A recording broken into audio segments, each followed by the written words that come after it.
Namaste and welcome, beloved, mighty companions. I just heard Jesus say, joining is the universal solvent for an idea of personal identity.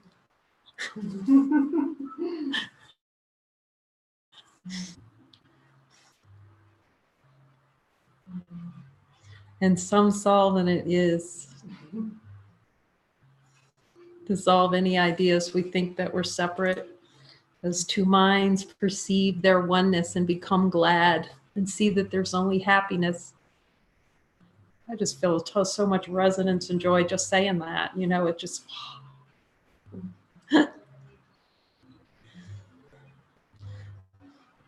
It seems to be simultaneously with the expression. It's just the pure as our expression becomes purified, like it's not for another. It's not to please another. It's not to change another. It's not to do something for anything other than to celebrate holiness. What a deal that is.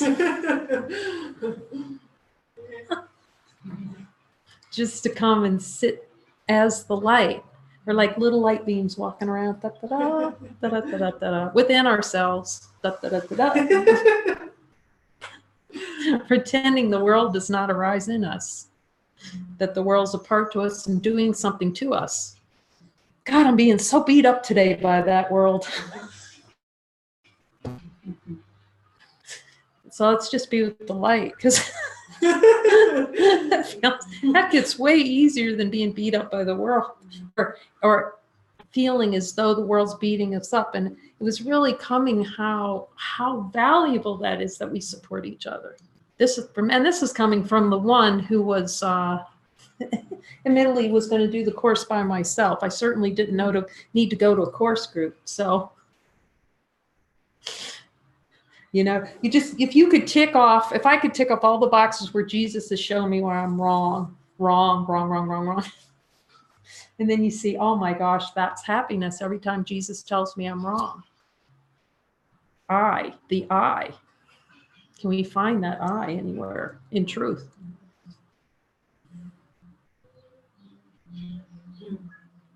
Let's look for one. We'll do the I hunt and see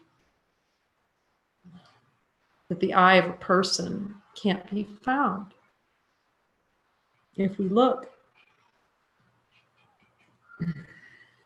unless we try to construct one, like Jesus says, out of all the tinker toys, take the little tinker toys in consciousness and build a little I in there so we can experience the body and identity and feel slapped around by the world.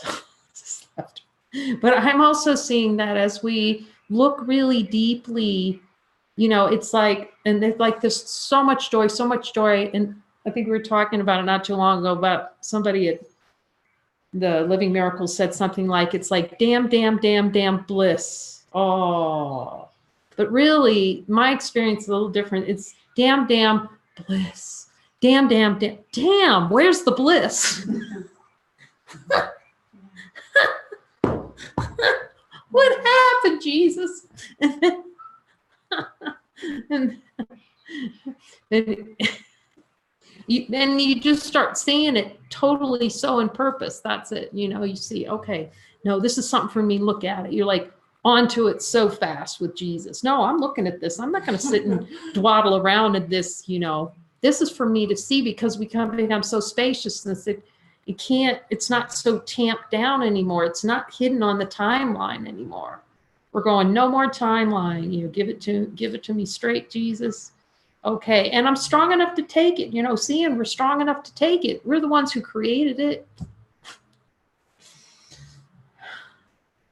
That it doesn't mean anything. It's happiness right there. That we're powerful enough to see that everything it says in that course is true. Wow. Even if we tried to run, we wanted to run when we took, I'm not sure, it took me 4 years to do the course, you know? And I had to start and stop probably about 5 times. It's like, but in the end, you just see that doesn't matter. Because it's still here. Even if You know, even if something was different in the past or whatever, light's still here. Like Jesus isn't looking at a book. I really did think God was like that, you know, he like had his little list and he was checking it twice kind of to see what the, you know, and then he kindly reminds me, because you wanted that experience of a God that would have a list that wanted to check. And so you could feel like you weren't on God's list at all.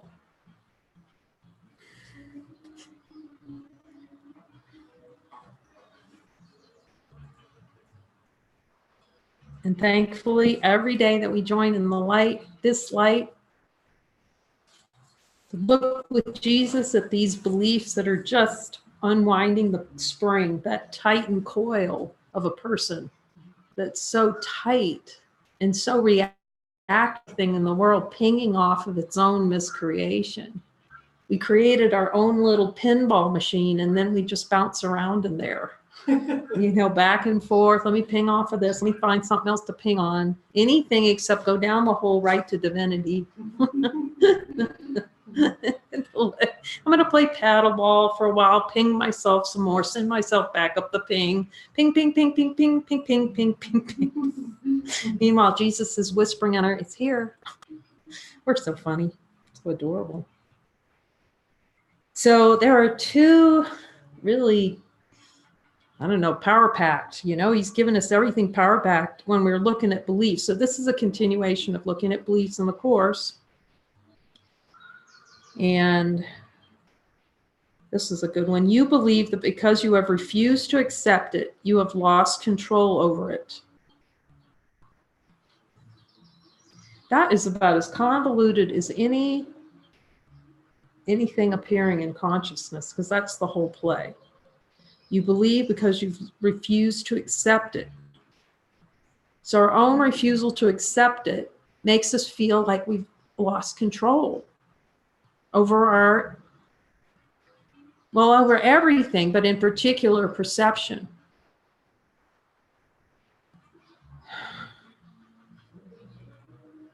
That we've lost control over perception, that perception's just happening to us.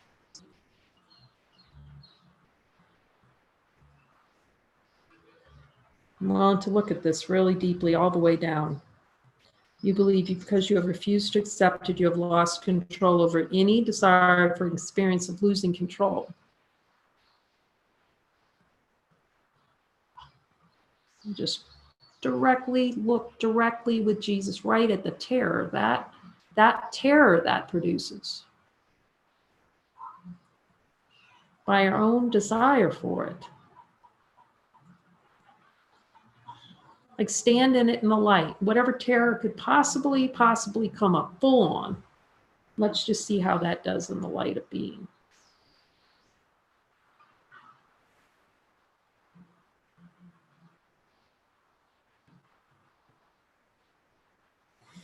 That is the primordial terror.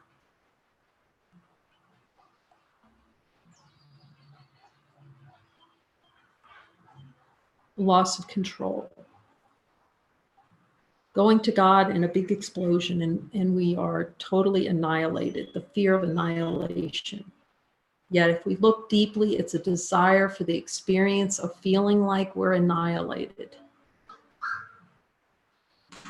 So go ahead and have it. That feels really good. Just have the feeling of being annihilated and see if it outlasts the light.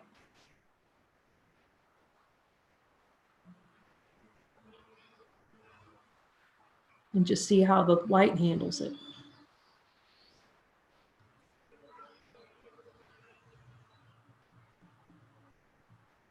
And actually, since we create terror, we can bring it up anytime we want.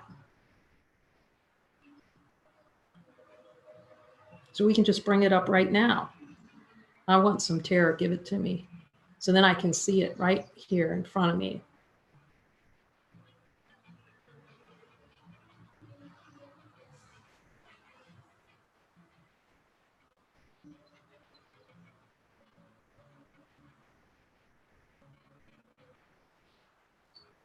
And just see how long it lasts in the light of divine being.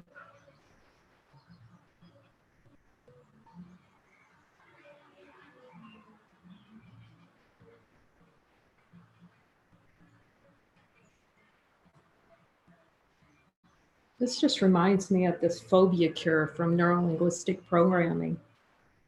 And I always thought it was too harsh, and now I realize it's probably the most merciful. So somebody has a fear of spiders, for instance, and that if they make the spider really, really, they start with it little in their hand, and then it gets bigger and bigger and bigger and bigger and bigger and bigger. And in their mind, of course, then they want to start screaming, because that's how terror works.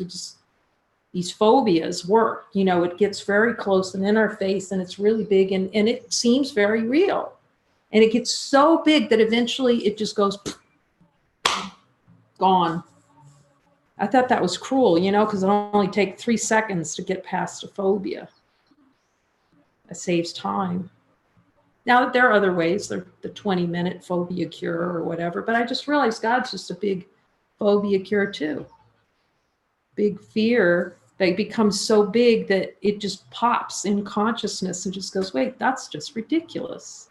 And that's what I feel like he's just doing with this light. He's just going, okay, see how it lasts. How well does it do? It's like calling our own bluff. Calling the bluff, like Muji has a video called The Bluff of the Ego. Let's call it together.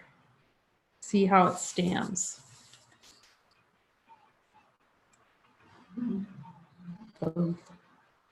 You desire an experience where you create perception and refuse to accept it. I want to really be fully present with any refusal to accept the creation of perception. Jesus, is there any refusal to accept the creation of perception?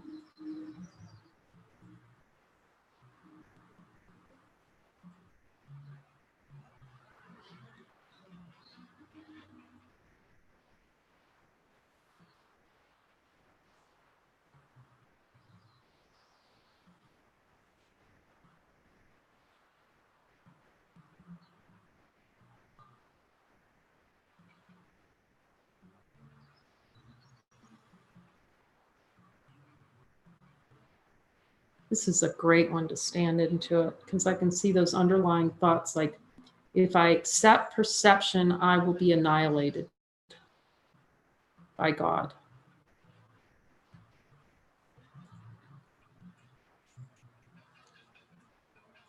But what's really being annihilated is the idea of a separate identity. As soon as the responsibility for the creation of perception is accepted without guilt, just go, oh, yeah, okay. Another day at the office created perception.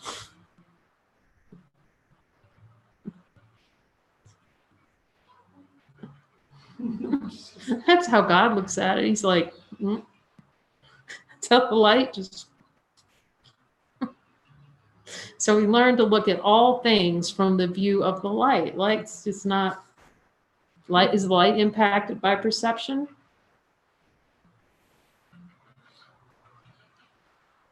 Really doesn't even get involved in perception at all.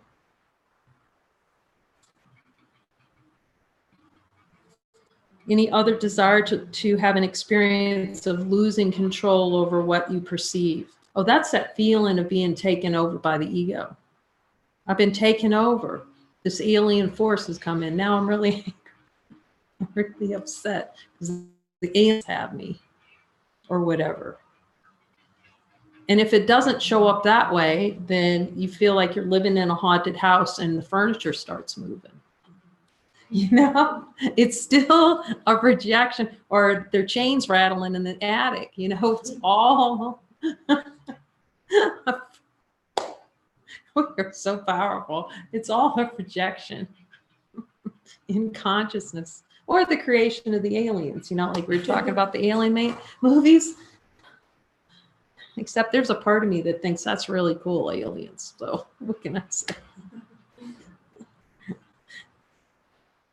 There can be beautiful symbols where we denied ourselves the grays.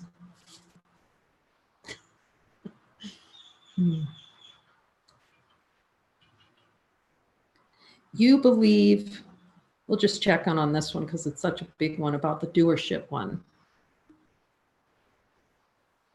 Oh no, before we go, let's just check in. Jesus, anything else around perception, losing control over perception, not being in control.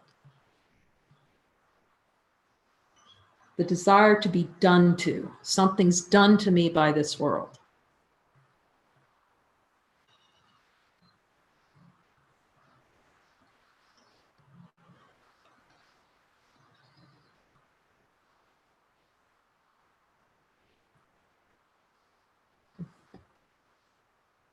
You believe you need to do something to feel whole or complete. Is there anything left around that? You desire an experience where you feel you need to do something to feel whole or complete. Like it's like the desire to do all this stuff and never feel complete. It's like endless thoughts, like I can never get it all done. There's too much to do. There's more to do.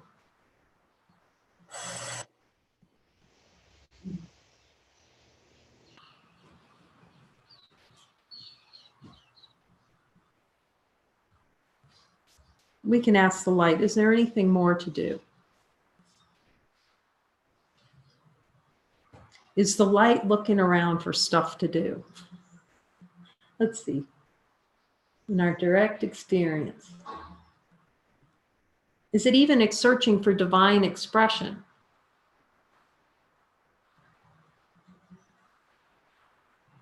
Just is.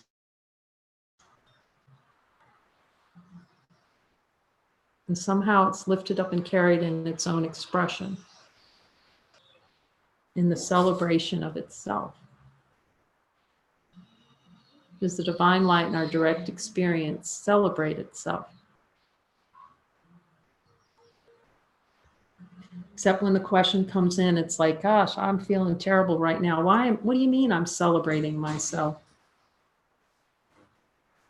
Then the ego goes, well, there's something else to do before you can celebrate yourself. You have work to do before you celebrate yourself. Let me ask Jesus, is that true? He says no. Celebration is here.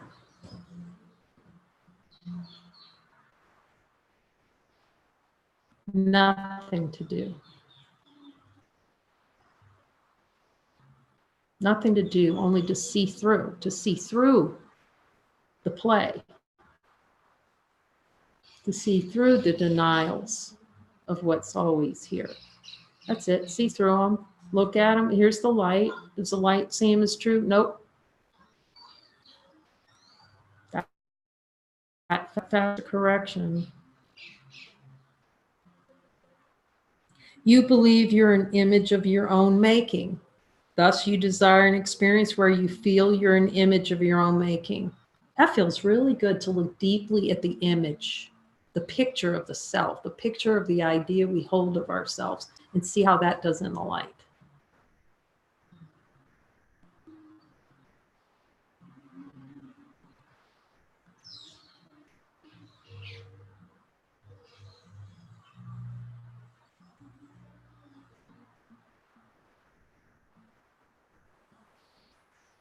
The construction of a self-image to prove God wrong. Jesus, is there any desire for that any longer? To deny the image of the Father?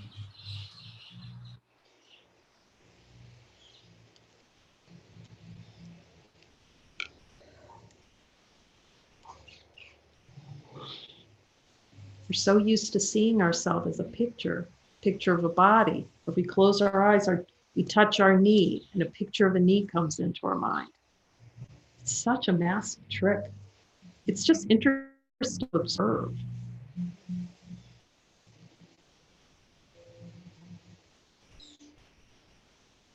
Until perception changes, and that there's just perceiving, seemingly perceiving.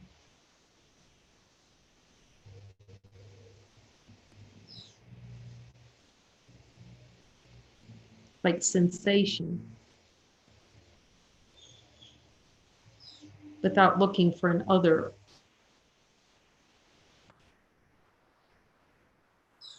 I just asked Jesus, does even that fall away? Yep.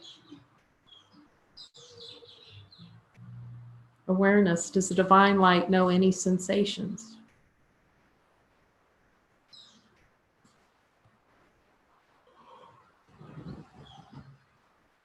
Jesus is saying sensations are a desired experience, which he says throughout the Course.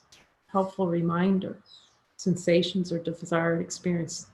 Jesus, are there desires for sensations in this body?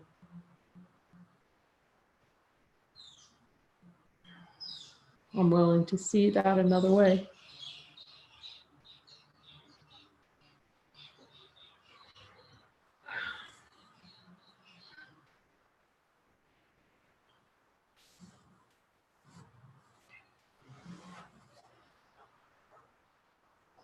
This is good. You believe you're separated from your source.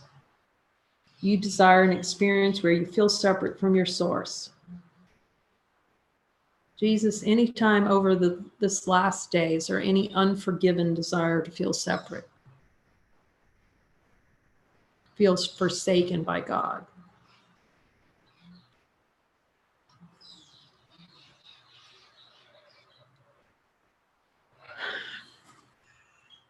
Any thought that something's against me.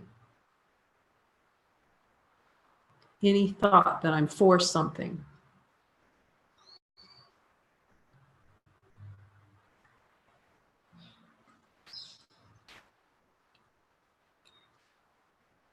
Any desire for emotion.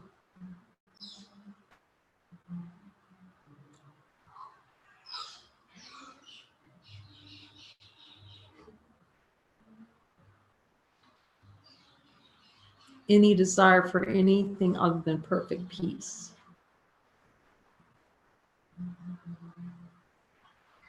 There's some little desire lurking around in there that separation is possible.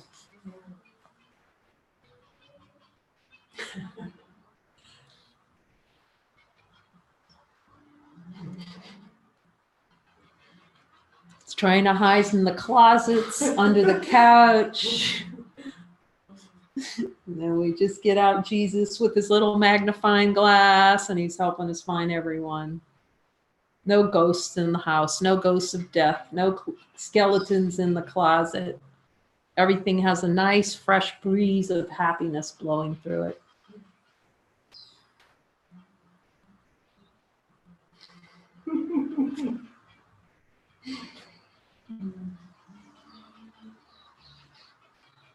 It's so funny. I just realized this, heard the words like, whenever we're saying all these things like wanting to tell somebody to go away or you're wrong or any of those kind of thoughts, I'm happy, but it's like we're telling that all to ourselves.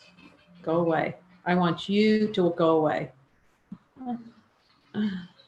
I want you, God, my divine nature, go away. Take a hike. Take a hike. It's funny because you see the boomerang. It's the boomerang. Asshole or whatever, you know. You have to start laughing because you're seeing, I'm saying it, I'm trying to toss it out, but the ball keeps coming back. Just like, you know. Boomerang. Bing. It's like, how come that hurts so much? Because I'm hitting myself with it. That's what. I created a body so I can feel myself hit myself. That's really, come on. We are funny. Come on, this is funny. This is really funny. Okay, here we go. A little more fun with Jesus. He loves us. You believe that death is possible. I love this because nothing of this is so serious anymore. You believe that death, let's just have a little laugh about death. The idea that death is possible.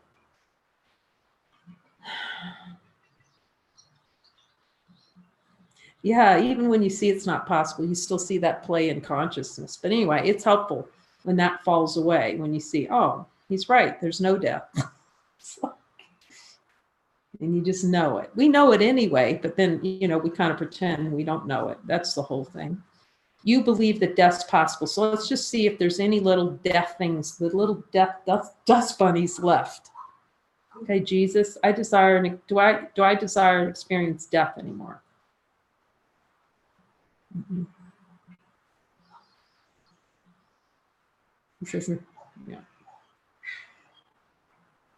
This death's not just of the body. It's really the desire to die to your knowledge of yourself. Is there any, that clears a few more dust bunnies out. So is there any desire to die to a recognition of myself?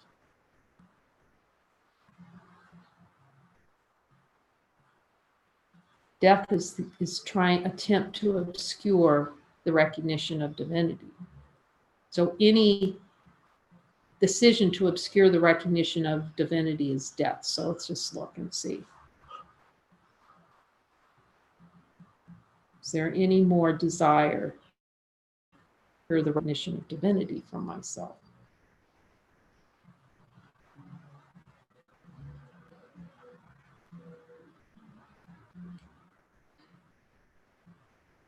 Because you can see that a body in the divine light, does the body die? Does death really happen in the light of divinity? Can we find something that dies? Does divinity die? Even divine light? Yet we can, even when we know that, because we do know it, we can still die to the memory of ourselves. We can kill, it's not a memory really, it's a recognition. So we can kill off the recognition, the attempt to kill off the recognition, obscure it, of what's already here, infinite light.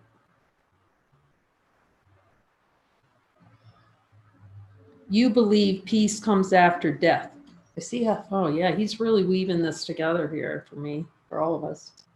So you believe that peace not only comes after death of the body, because I thought he was talking, okay, this is death of the body, but there's a belief, because the belief in salvation, there's a upside down belief in the world that peace comes from obscuring the recognition of yourself. Ask the light. That there's peace in it. That's what the ego wants to convince us. You're going to be peaceful if you obscure the recognition of yourself, because you'll be annihilated by God. If you really looked upon the total, what you've done.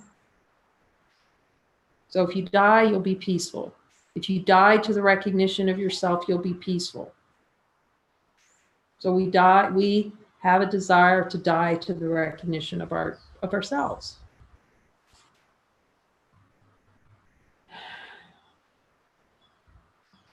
So it's an attempt. These mind patterns are an attempt to get peace.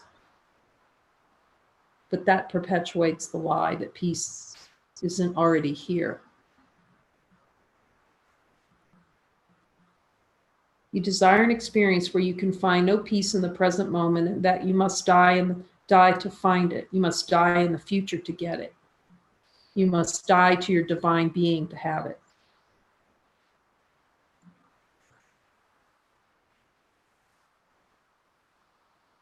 Desire to keep death as experience.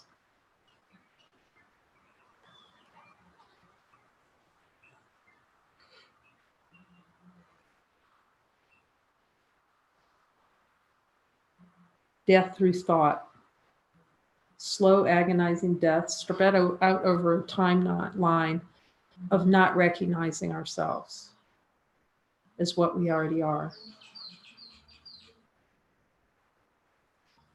You desire an experience of trying to find peace in the future without ever finding it. I'm willing to see that.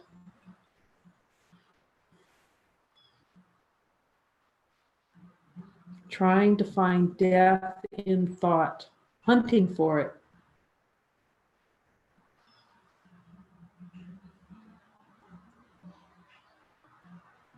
to hide from God, to hide from our true nature.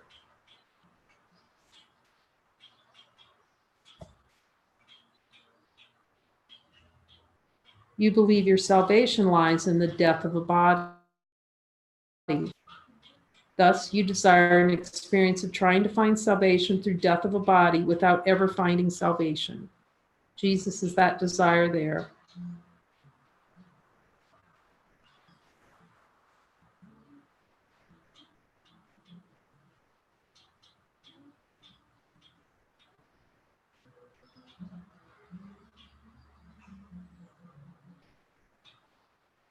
You believe your salvation lies in the death of the unknowing death, which is the unknowing of yourself. It's life itself. Is there a desire for an experience of death to knowing myself as divine being?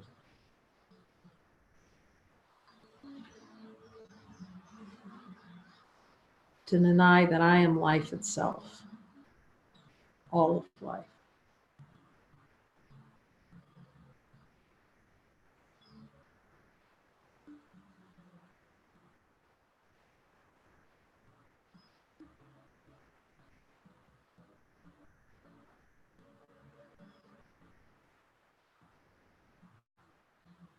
Death to infinite happiness. Is there a desire to experience death over infinite happiness? Death to myself.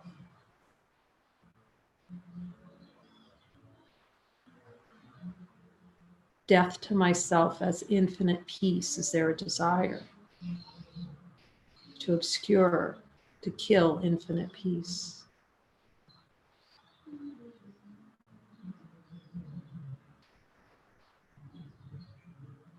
Is there a desire to death to the infinite light?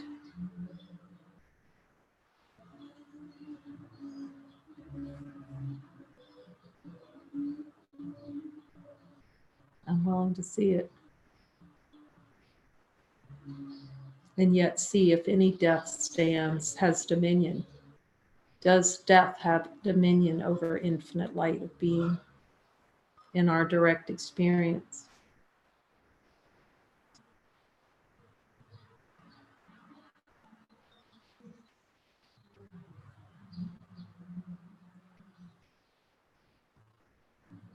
We can start to see how unnatural it is to block the light from ourselves.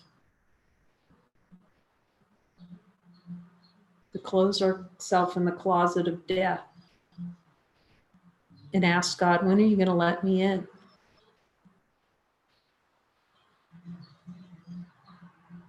Like Rumi says so beautifully, I've been knocking on the door until I found I was knocking from the inside.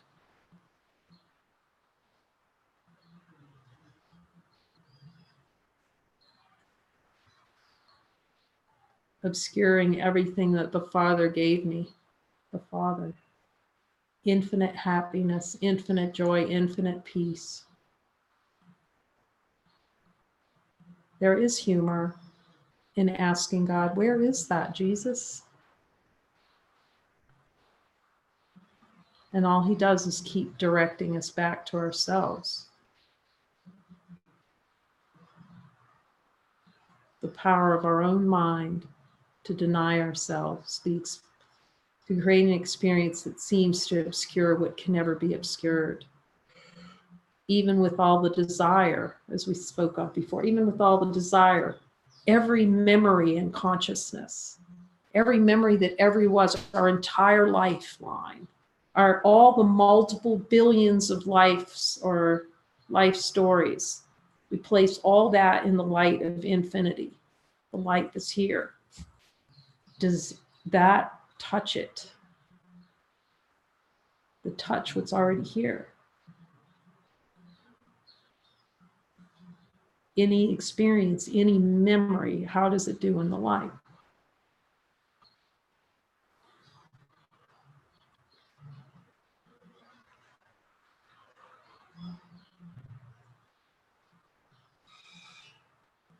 The light of being, the power of who we are.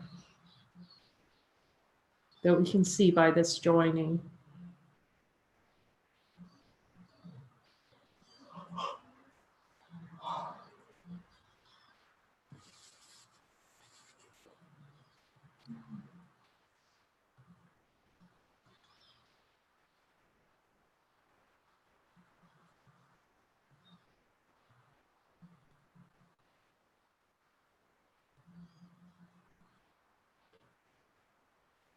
It is so precious to see that when we say yes to Jesus, we're saying yes to ourselves. Saying yes to who we truly are.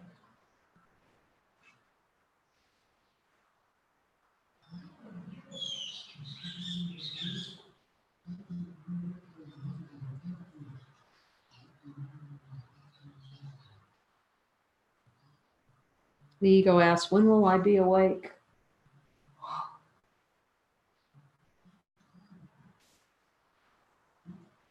It always says a when in the sentence.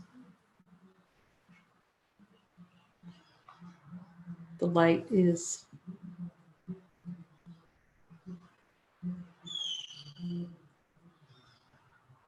Thank you for joining us to see that every sentence of this holy book, what could be more worthy, more joyful, more powerful, to let these words live within, that they do live within, because we call the words to ourselves. We call this experience to ourselves. This is worthiness. This is willingness.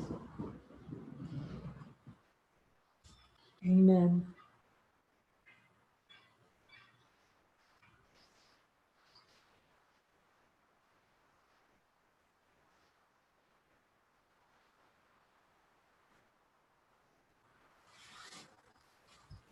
Love you, Janet. It's on you leaving over there.